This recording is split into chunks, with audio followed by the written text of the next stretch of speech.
Hey y'all, and welcome back to my channel. On this page, I talk about technology and money. If you are new here, welcome. I'm glad you're here. I'm glad the algorithm brought you to the channel. And if someone shared the content, a video with you or a channel with you, the channel with you, however you got here, I'm glad you're here. I hope you're doing well. Hope you're having a good week so far and you've had a chance to do something nice for yourself. I'm going to ask if you would consider, please, liking and sharing the video. Liking and sharing the video does two things, actually. Number one, it tells the algorithm that you find this information helpful, you find it useful, you find it interesting. It puts it out into the algorithm and it tells other people that the content is useful, engaging, etc. And then number two, when you like and share the video, it encourages me to continue creating content that you all find helpful. I would like to say welcome to the new subscribers to the channel. I think there's been about 25 new subscribers in the last week, so I'm glad you all are here. You're welcome here. I'll be sure to leave my contact information in the description box as well. So today I wanted to have a conversation about three technology solutions that will transform nursing practice. And actually, as I was thinking about this last night and preparing for today's show, these technology solutions not only will transform nursing practice, they are actually transforming nursing practice.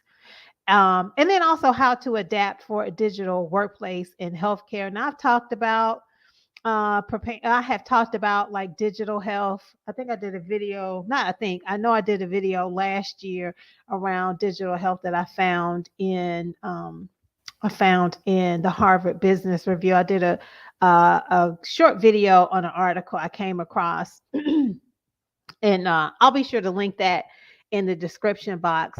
But yeah, there was an article I came across a few weeks ago. Well, there's actually a couple of articles that I came across, not particularly related to these technology solutions, but I'm an informatics nurse. I've worked in tech for 19 years, and there's always been change in healthcare and nursing practice. It's not going to stop.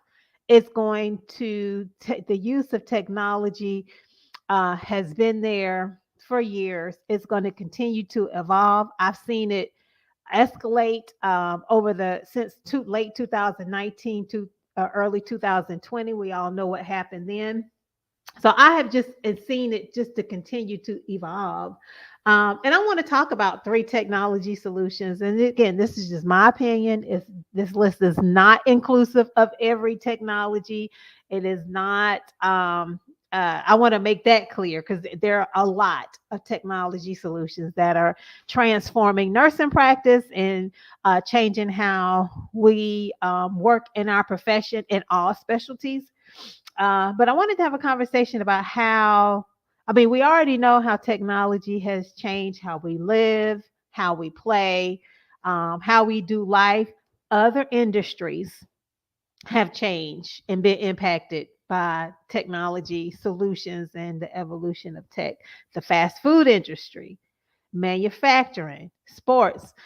For example, my parents they love Taco Bell. I don't know why, but they think Taco Bell is so good. And I went and picked them up dinner one evening, and actually went inside because the line at the drive-through was so long. So I actually got out the car and walked inside. There was nobody inside. That's why I decided to go inside versus sit in a 10-car queue. So I decided to go inside and order their dinner. And when I went inside, there were people working behind the counter, but they were not taking money at the register. They were not taking orders at the register, and they were not taking money at the register. And there was a good, I would say, 6 people working. They told me I had to order at a kiosk and then they would prepare the order. And I said, well, since there's nobody else in here, can you just take my order at the counter? It's like, no, we don't have the ability to do that, to take money or anything. So that was new to me because I had not been inside a fast food restaurant in a really long time, beyond like a Starbucks. So that surprised me. And you see, like when you go to like other stores, some of them do not have any cashiers, etc. So healthcare is the same, right? So we have seen how technology has changed how we live, how we play, how we work. So I just wanted to get you all, just to get you thinking a little bit more about what's happening now in healthcare, what's next for yourself, for your career, for how you work, for your family, and even more. Okay. So the first technology here, I'm going to share my screen. I'm going to share my screen. This is an article that McKinsey and Company. And I've talked in the past about the different like news outlets that I follow to get updates on what's happening. Like I follow several tech news outlets. I follow what's happening in legislation to see, what bills the House or the Senate, the representatives are trying to push through at both the state and federal level. I look at what mergers and acquisitions are happening in tech and healthcare technology. I try to pay attention to a lot because sometimes just following the news will give you an idea of what's to come. And let me just make sure my screen is sharing and it looks like it is. Okay. So I came across this article that McKinsey and Company, they're a consulting company, released earlier this month about titled The Gathering Storm in U.S. Healthcare, How Leaders Can Respond and Thrive. So I'm not going to read through the entire article, but what I wanted to point out, which is in line with today's topic about how technology is changing nursing practice, transforming nursing practice. What I wanted to point out that this article mentioned is technology and innovation. Okay. And you see that here. Oops, I went just a little bit too far. Just bear with me. Okay. Here we are. All right. And it's talking about, okay, technology enablement. Okay. And opportunities to improve productivity. And then it says, like, during what's happening and during the past few years, when providers and payers pivoted to tech-enabled care delivery, they discovered that they have the capacity to redesign systems much more quickly than they previously thought possible, right? And so when that's what that sentence is saying to me, there are a lot of innovations that happen in the late 2019, early 2020. Things happened really fast, faster than I have ever seen in healthcare technology, because in the past we've heard, oh, it takes a lot to do that type of innovation. But we saw how quickly we had to pivot. I know where I work and across other organizations. So now the article goes on to say now they can continue to invest in technology enablement, a prerequisite for success in a value-based full risk environment. Moreover, 250 billion of US healthcare spending could potentially shift to virtual or virtually enabled care, which will impact how we practice as nurses, which may support two primary objectives of value-based care, lowering the cost of care and improving outcomes. And then the article goes on to talk about proactive levers such as preventative health, chronic condition management, and other initiatives to reduce waste and also fraud, which are well suited to technology enablement. Okay. So this article, and again, like I usually do in my videos, I'll be sure to leave a link to this resource. Okay. So now I'm going to talk about those three technologies that will transform nursing practice. Again, this list is not inclusive, but this is some things I've been thinking about over the past few weeks. So the first technology, okay, is hospital at home. Hospital at home. Now, hospital at home is not your traditional home health model, right? So your traditional, you have your home health nurse come in, maybe to change the dressings, maybe to do like management, like on a peripheral line, like a pick line, etc. Change bandages, change wounds, assess medications. Hospital at home is not that traditional home health model. Hospital at home is acute level care. So acute level care meaning like the type of care that you would receive in an inpatient hospital room, but it is actually in the patient's home. It's in your home. Now, I first heard about hospital at home about 5 or 6 years ago from a physician. I went to a conference, a technology conference for nurses in Maryland. And this conference is called the Summer Institute in Nursing Informatics. And I talked about it on a video a while ago, maybe about 2 years ago. And that conference literally has nurses working in tech. I have attended that conference maybe about 4 or 5 times over the years, and nurses who work in tech or work in informatics from all over the world attend that conference. It's every summer in Baltimore at the University of Maryland. School of Nursing. So I first heard about hospital at home from Dr. Chris Gibbons. He's a physician, and he did a presentation. Back then, his presentation was talking about other innovations, but he talked about the hospital without walls. And when I first heard about it, I was like, a hospital without walls? Like, how can you have acute level care in a patient's home? Anyway, Dr. Gibbons is he's the Chief Health Innovation Advisor at the FCC, or the Federal Communications Commission. So yes, that FCC. So I heard about Dr. Gibbons talking about the hospital without walls several years ago.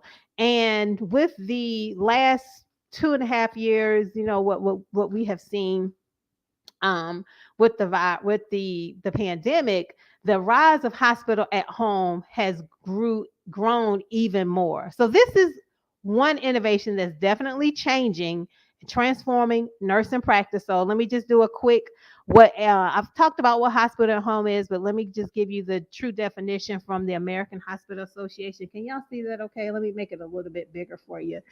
Um, okay, so the AHA says hospital at home enables some patients who need acute level care to receive care in their homes rather than in a hospital. This care delivery model has been shown to reduce costs, improve outcomes, and enhance the patient experience. Now, you just can't put any old patient, you can't just take any patient from a inpatient room at the hospital and admit them at their home. Okay, so there has to be there are criteria that CMS, or the Centers for Medicare and Medicaid Service, and other regulatory agencies have released around recommendations for hospital at home, right? So you have to assess the patient to make sure they're a good fit, just like they do for home health, to make sure they're a good fit for this level of care. You have to make sure the patient has electricity. Is there running water? Are there any domestic situations going on, like domestic violence? How, the cleanliness of the home, is there adequate space for the patient? If you are an acute care inpatient nurse and you're taking care of patients at home, when you're in the hospital and you need new supplies, you could just walk down to the supply room or the supply closet and get, extra IV fluids, extra bandages, etc.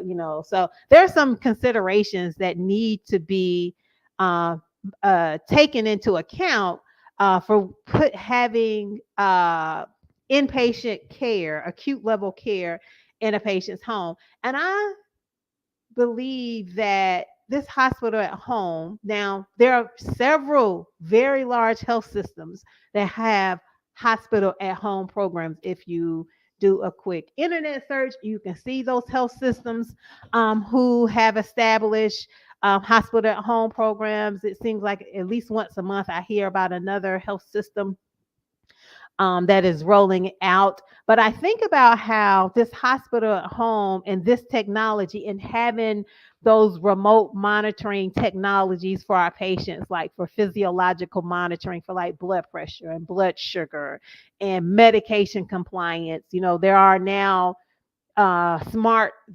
prescription bottles, right? There are smart prescription bottles for opioids that only open on certain schedules, and you can remotely monitor patient medication compliance, right? So I think about all of these technologies and how they impact nursing practice when you put that in parallel to the hospitals, like as recently as this week, who are laying off employees, laying off workers, who are all closing. We all heard about, or many of us heard about, the hospital down in Atlanta, the major, I think it's a level 1 trauma center in Atlanta that's closing. I believe it's in a traditionally disenfranchised community that's closing, that's going to, disrupt, or anticipated to disrupt patients who receive their care there, and having those patients now being diverted or now having to receive care at the other level 1 trauma centers. But even as recently as 2 days ago,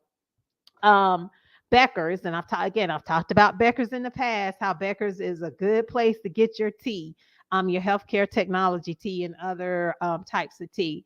But yeah, so 2 days ago, Becker's released several additional hospitals and health systems that are laying off workers in different departments, not just like in the technology department, but just different departments, or also closing, right? So you think about the hospital at home program and the technology associated with that, in parallel to hospitals, trimming, cutting back and or closing, and how that can transform nursing practice. So that's why I believe the hospital at home program is one of those technologies that's impacting how we as nurses practice. Okay, so that's the first technology. All right. So the second technology that is transforming or will transform nursing practice is robotics. Okay, robotics now, or robot nurses.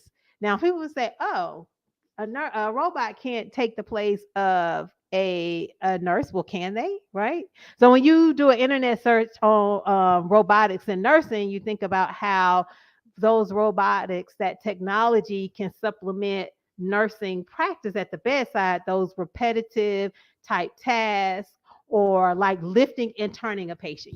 How we have the what's the lifts, how we have the lifts, oh Lord, the lifts that we have, that you put the patient on the pad and it lifts the patient, and the nurse works the machine to lift the patient from the bed to the chair, from the chair back to the bed, etc., or to help them stand. But what if you had a robot that did that for you? Okay. And I've been a nurse almost 24 years in total. I remember we had a nurse in the first hospital I worked in. A robot in the first hospital we worked in, and that robot used to go back and forth, like bringing medications back and forth to the pharmacy. But that thing used to get confused, and sometimes it would get stuck in a corner, and it'd be spinning on its own.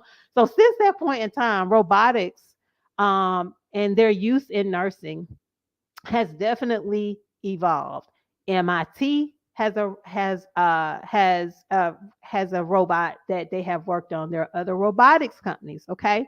And even more than that, they're being trialed in hospitals in the United States. So here is a news story from Christiana Care. They received this healthcare facility received funding from the American Nurses Foundation to deploy Moxie, which is a robotic hospital helper to give nurses more time to do what they do best. And so Christiana Care is in Philadelphia. I also know that there are robot nurses being trialed at hospitals in California that I've read in other articles.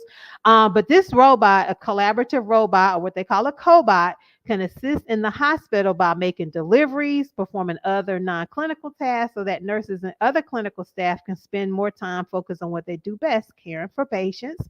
And so the article goes on to talk about how there was a $1.5 million grant from the American Nurses Foundation to deploy 5 of these robots at the hospital, and apparently it's the largest single grant that this facility has received.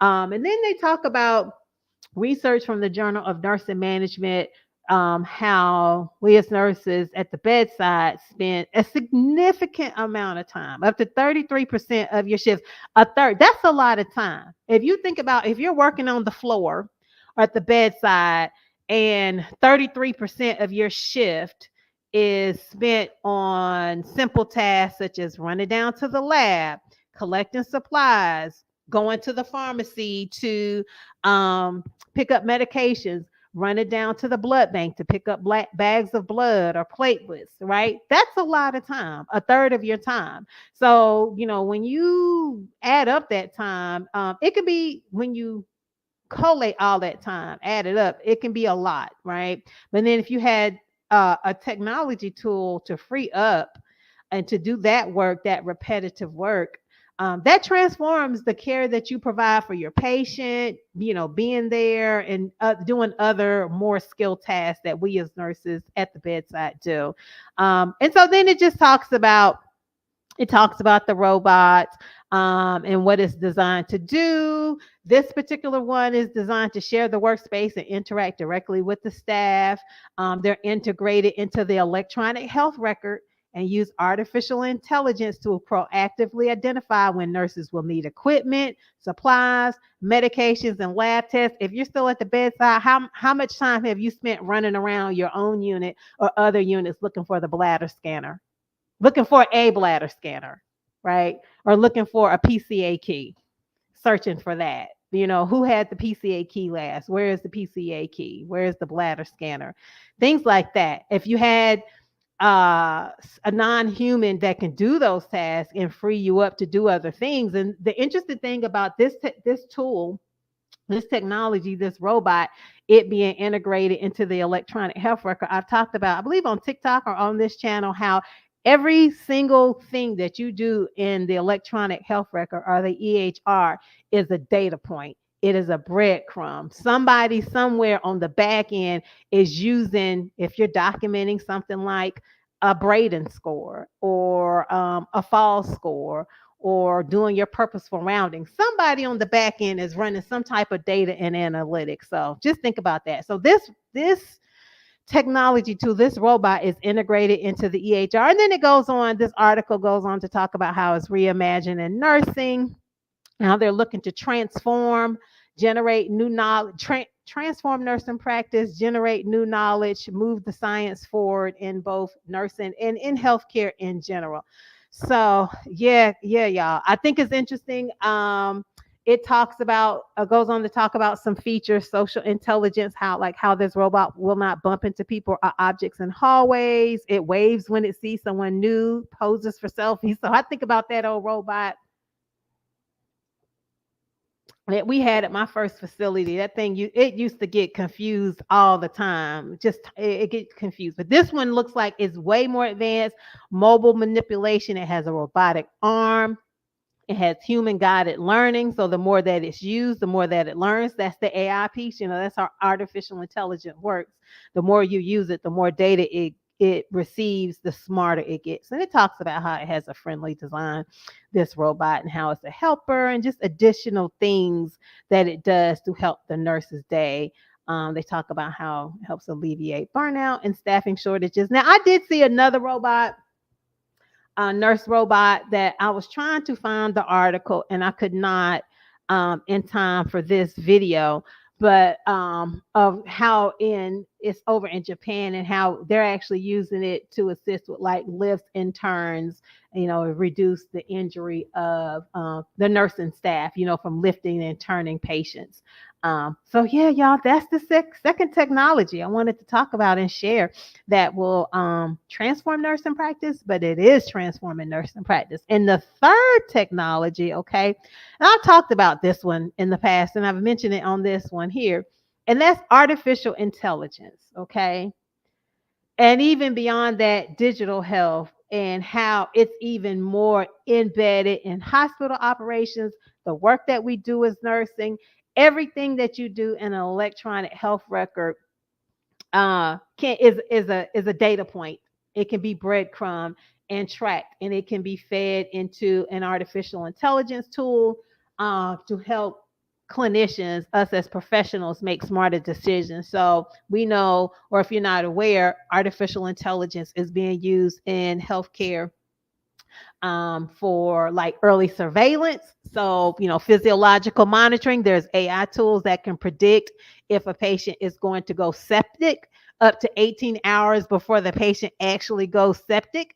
And the tool uses just very small changes in the patient's condition. Are they ambulant? Are they able to ambulate? Do they have consistent fevers over a course of a couple of hours or a couple of days? What is their diet like? It takes into account all kinds of data, and it can predict if the patient is going to go septic. And if they are, like they have the higher likelihood of going septic, it can help present interventions to the clinician to prevent that patient from going septic. Okay, and preventing sepsis related deaths. There's artificial intelligence that helps with patient falls, to help predict patient falls and help predict and prevent them. Around movement, I did see a technology. Oh, maybe I shouldn't talk about this technology just yet, because I just heard about it today, and I don't know if we're going to be evaluating it for something else. So I don't want to mention that. There are different technologies that, excuse me, within AI that and machine learning. And then you can see here how Forbes did an article earlier this year. Is my screen freezing? It's trying to. Let's make it not. Okay, how AI machine learning will impact the future of healthcare. And it talks about how the modern healthcare system is currently facing challenges, a rise in lifestyle related diseases, like hypertension and diabetes, and then the world population. And it talks about how AI can create intelligent processes and workflows to make healthcare cheaper, because people want to do things cheaper, faster, and better, more effective, more personalized, and more equitable. Because if you haven't heard, there are issues with some algorithms and machine learning being biased. And, we've heard about it like in policing, but it also exists in healthcare as well. So, yeah, y'all, those are the three technologies. And again, I'll leave a link below.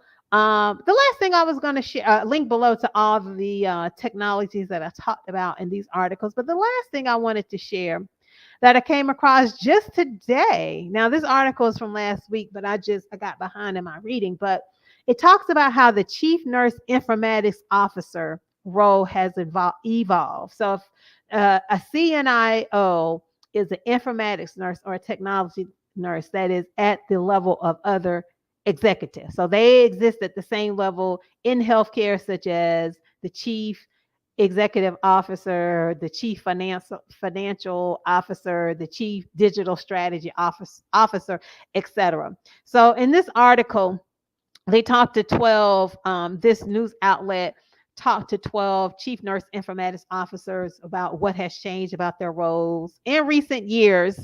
And these are CNIOs that work at large organizations. I read through the entire list.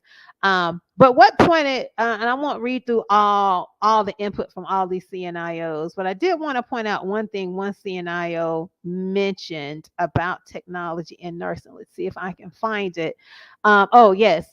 So it talks about nursing having a higher level of agility and skills than ever before in developing, executing, and resourcing strategies that align within the constraints of organizational, operational priorities, and infrastructure. I also saw something within this article about training, ensuring that we're training nurses to be ready to be in a technology enabled workforce. And again, so that goes back to how technology is transforming nursing practice. So that's it, y'all. I'm going to do a quick time check. Oh, I wanted this to be short. It ran a little bit longer than I thought. So yeah, what are you all's thoughts? Are there any other technologies that you all would add to the list? Again, this was not an exclusive. This list was not inclusive of everything. There's definitely other technologies out there.